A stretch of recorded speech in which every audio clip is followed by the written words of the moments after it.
Disyembre 2025. Isang daang sundalong Ruso ang nakakulong sa ilalim ng lupa at alam nilang mamamatay sila. 4 na araw bago ito, ang parehong mga sundalo ay nagsagawa ng isa sa pinakamapangahas na operasyon sa digmaan sa Ukraine. Sila ay pumasok sa loob ng isang abandonadong industrial na tubo gamit ang mga binagong kariton at mga dekuryenteng scooter. Sa ganitong paraan, makakatawid sila sa ilalim ng linya ng Ukranyano sa Kupiansk para sorpresang sakupin ang lungsod mula sa likod ng depensa ng kalaban. Sa simula, gumana ito. May ilang maliit na grupo na pumasok sa industrial zone, ngunit agad silang nadiskubre ng mga Ukranyano. At habang ang mga reinforcement ng Rusya ay nasa loob pa ng lagusan, pinasabog nila ang 3 toneladang pampasabog. Gumuho lang ang lagusan. Naputol ang ruta ng supply at ngayon ang 100 sundalo na iyon ay naipit na paligiran, walang labasan. Sa mga sumunod na araw, nagsimulang lumitaw ang mga drone ng Rusya sa zona ng industriya. Pero hindi sila nagdadala ng pagkain. Hindi sila nagdadala ng bala. Nagdadala sila ng mga bandila ng Rusya na may simpleng utos. Iwagayway ang mga bandilang ito. Kunan ng video, ipakita na kontrolado ninyo ang lungsod. Puro propaganda lang. Habang namamatay ang mga sundalo, kailangan ng Kremlin ng itsura ng tagumpay. At hindi ito isang hiwalay na kwento. Gusto ni Putin na makita ng mundo ang mga bandila. Gusto niyang maniwala ka na nangingibabaw ang Russia na bumabagsak ang Ukraine. Sa likod ng mga bandila, unti-unting nagkakawatak-watak ang hukbong Ruso mula sa loob. At ngayon, ipapakita ko sa iyo kung paano eksaktong nangyayari ito. Simulan natin sa mga pangunahing bagay. Dahil nitong mga buwan, si Putin at ang kanyang mga tagapagsalita ay bumuo ng isang espesipikong kwento. Simple lang ang kwento. Malaki at makapangyarihan ang Rusya at malapit ng manalo. At ang Ukraine, ayun, bumabagsak na sa harap ng lakas na yun. Gusto ni Putin na paniwalain ang mundo na dapat magdeklara ng kapayapaan ang Ukraine, anuman ang kondisyon ng Rusya. Kung hindi, dudurugin ng Rusya ang natitirang bahagi ng bansa. Isa itong magandang pantasya, pero wala itong kinalaman sa totoong nangyayari sa digmaan. Noong Disyembre 2025, habang bumibisita ang mga Amerikanong ipinadala sa Moscow para sa usapang kapayapaan, inanunsyo ni Putin ang pagbagsak ng Pokrovsk, Siversk at Kupiansk. Lahat daw ay bumagsak na o malapit ng bumagsak. Hindi nagkataon ang oras ng pangyayaring iyon. Ang mga pahayag na iyon ay ginawa para magkaroon ng lakas sa pakikipagkasundo, para mapaisip ng mabuti ang mga negosyador mula sa kanluran. Kung hawak na nila lahat, baka mas mainam makipagkasundo na ngayon. Si Yuri Ushakov, tagapagsalita ng Kremlin, ay nilinaw ito. Sinabi niya, ang mga tagumpay ng ating hukbo sa labanan ay tumutulong sa mga negosasyon. Sa madaling salita, ginagamit ni Putin ang mga peking tagumpay militar bilang pannegosasyon. Heto ang problema. Wala ni isang lungsod ang bumagsak. Patuloy lumalaban ang Pokrovsk, nakatayo pa rin ang Kupiansk, at kontrolado pa rin ng Ukraine ang Siversk. At hindi lang iyon. Mula Enero hanggang Setyembre 2025, lumawak ng mahigit 1,200 kilometro kwadrado ang teritoryong nakuha ng Rusya. Hindi ito maling kalkula. Katumbas ito ng laki ng malaking lungsod metropolitan. Ito ay organisadong kasinungalingan. Si Colonel Jan Umerk, komandanteng militar ng Estonia, ay nakita ang panlilinlang noong Disyembre. Sinabi niya na ang propaganda ng Russia at ang digmaan sa impormasyon ay naglalayong impluensyahan ang kanluran at ang Estados Unidos. Ang layunin ay lumikha ng isang peking kwento na ang harapan ng Ukraine ay nasa bingit ng pagbagsak. Layunin ni Putin na kumbinsihin ang kanluran, lalo na ang Estados Unidos, natigilan na ang pagsuporta sa Ukraine na sinubukan na ng kanluran. Mas mabuting tanggapin ng Ukraine ang pagkatalo nito. Kung magpapatuloy ang suporta, ayon kay Putin, lalo lang malulugi ang kanluran dahil halos panalo na ang Russia. Pero ang totoo, kabaligtaran nito, dahil habang binubuo ni Putin ang kwento ng ganap na paghahari, ang kanyang hukbo ay literal na bumabagsak. at makikita ang mga palatandaan nito kahit saan. Hayaan mong ipakita ko sa iyo ang 3 halimbawa na nagpapalinaw dito. Una, ang mga riles ng tren sa Rusya. Dapat mong maintindihan na ang hukbong Ruso ay hindi katulad ng mga hukbong kanluranin. Habang umaasa ang Estados Unidos at NATO sa mga truck at transportasyong lupa, lagi namang umaasa ang Rusya sa mga tren. Ganito nililipat ang bala, gasolina, tropa at iba pa. Kapag pumalya ang riles ng tren, pumapalya rin ang hukbo. Sa 2025, pumapalya na ang riles ng tren. Ang Russian Railways, kumpanyang tren ng Estado ng Russia, ay may utang na 4 na trilyong rubles o 51 bilyong dolyar. Bumagsak ng 76% ang kita. Pinutol ng mga parusa ang akses sa mahahalagang pyesa, lalo na ang mga dekalidad na bearing na galing Sweden at Estados Unidos. Ngayon, sinusubukan ng Rusya na gumamit ng mas mababang kalidad na pamalit mula China, o kaya'y kumukuha ng pyesa mula sa ibang bagon para ayusin ang problema. 300,000 bagon ang nakatigil sa riles ng tren, 20% ng buong fleet. Hindi talaga sila makagalaw dahil sa mga problemang mekanikal, kakulangan ng mga lokomotibo o dahil sa pagsisikip na dulot ng mga sirang tren na humaharang sa mga linya. Direktang naapektuhan ang harapan dahil nadidelay ang paghahatid ng bala kapag naisi-stock ang mga tren ng gasolina. Noong 2022, nagpapaputok ang Rusya ng 60,000 bala ng artilleriya bawat araw. Ngayon, bumaba ng husto ang bilang na yan. Nawala na ang lohistika ng tren na nagbibigay lakas sa Rusya na mangibabaw. At makikita muli ito sa bilis ng paggalaw ng mga tropang Ruso sa pagitan ng mga sektor. Hindi sila gumagalaw, naipit sila.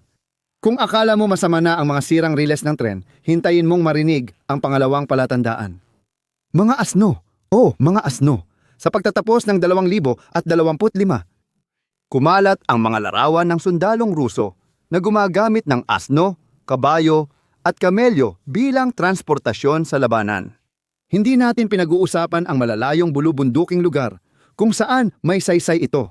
Ang tinutukoy natin ay ang mga kapatagan ng Donetsk at Zaporizhia. Bakit?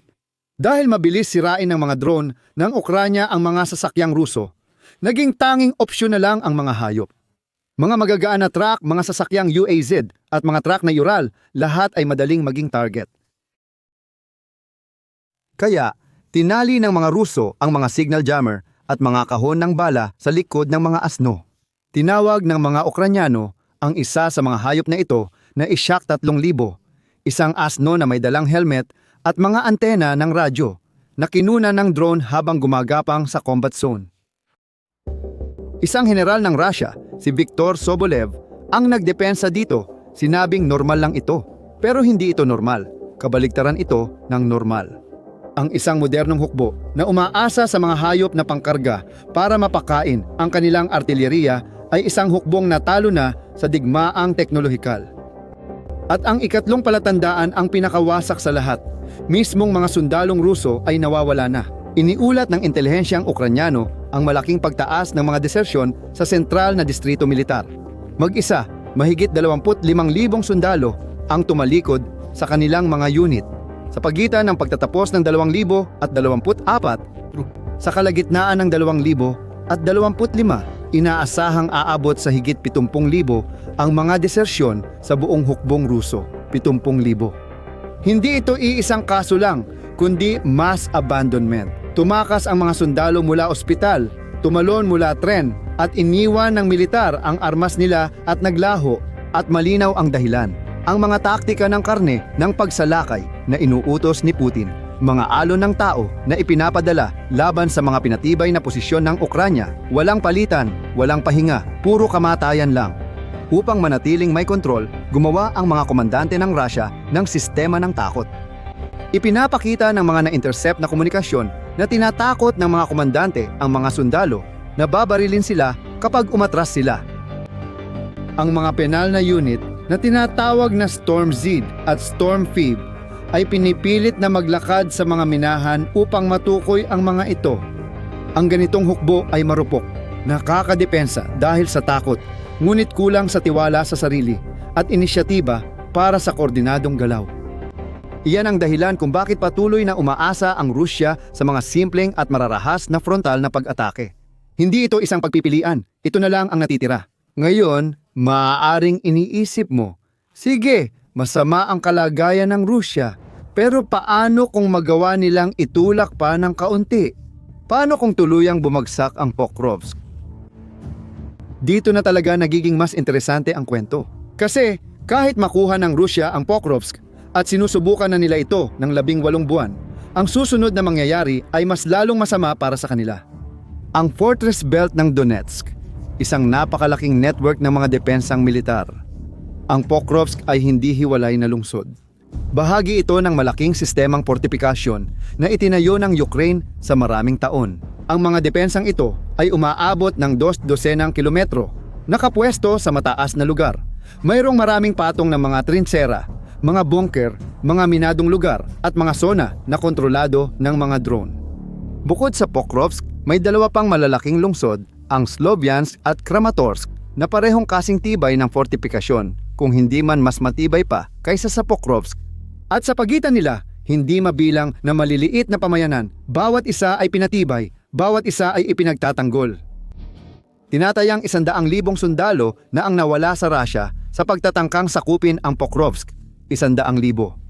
At iyon ay para makarating pa lang sa unang layer ng sinturon ng kuta. Tinataya ng mga military analyst na kakailanganin pa ng Russia ng hindi bababa sa 2 taon at daan-daang libong buhay pa para tuluyang mabasag ang buong sinturon. At iyan ay kung mapapanatili ng Russia ang bilis ng pag-atake. Kahit nasira ang riles, may sundalong tumatakas at mga asno na ang kapalit ng sasakyan. Hindi nila kaya. Naglabas ang instituto para sa pag-aaral ng digmaan ng pagsusuri noong Disyembre 2025 na nagpapaliwanag nito.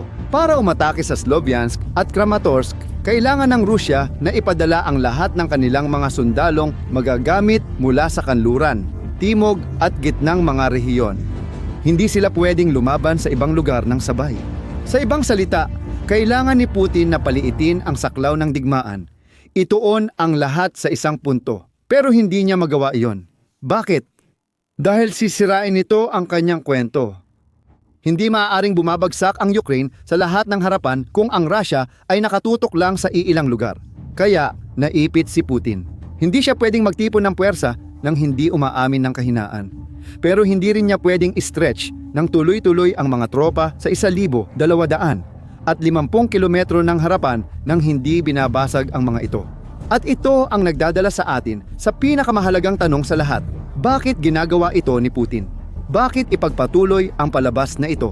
Bakit magsinungaling tungkol sa mga tagumpay na hindi naman nangyari? Simple lang ang sagot, desperado na siya. Kailangan ni Putin ng mga tagumpay para sa negosasyon ng kapayapaan. Kailangan niyang pilitin ang Ukraine na isuko ang Donbas bago maging masyadong halata ang pagbagsak ng loob ng hukbong Ruso para maitago pa. Nasa isang karera siya laban sa oras. Ang mga hinihingi niya, tulad ng pag-aneksa sa Donbas at pamimilit sa Ukraine na sirain ang sarili nitong hukbo, ay isang panlilinlang lamang. Hindi kayang sakupin ng kanyang hukbo ang mga hinihingi niya sa negosasyon. Umaasa siyang mapapagod ang kanluran at hihinto ang mga Europeo at Amerikano sa pagpapadala ng armas. Kung maiwang mag-isa ang Ukraine, mapipilitan itong tanggapin ang di kanais-nais na kondisyon, pero hindi napapagod ang kanluran. Sa katunayan, lalo pa itong tumitibay. May mga pag-uusap tungkol sa mga garantiya ng seguridad para sa Ukraine, kabilang ang automatikong proteksyon militar na katulad ng iniaalok ng NATO. Nasa mesa na ang ideya ng European Peacekeeping Force. Si Putin ay naglalaro ng poker na walang laman ang kamay at umaasang walang magpapatunay, pero halos lahat ay alam na nagbabluff siya.